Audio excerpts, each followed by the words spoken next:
عود بس تلاقي العود طالع فيه 50 قرن. بص يا عم محمود، بص العود ازاي متسلسل اهو.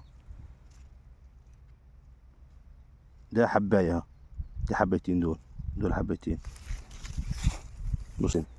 اما العودان الكبيره دي بص ها، طولي اهو بالصلاه على النبي. بص الحب ازاي.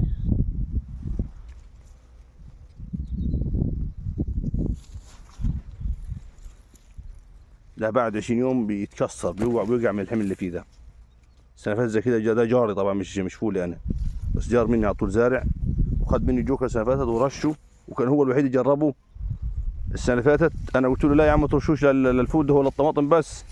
راح هو ايه من دماغه، راح رش في الفول، رشه في الفول. الله اكبر، كان على الحمل اللي كان عليه السنه اللي فاتت، والسنه ده هو بالصلاه على النبي زي ما انت شايف اهو. يعني العودان معلقه كلها بالصلاه على النبي. بص ازاي تسلسل ازاي اهو.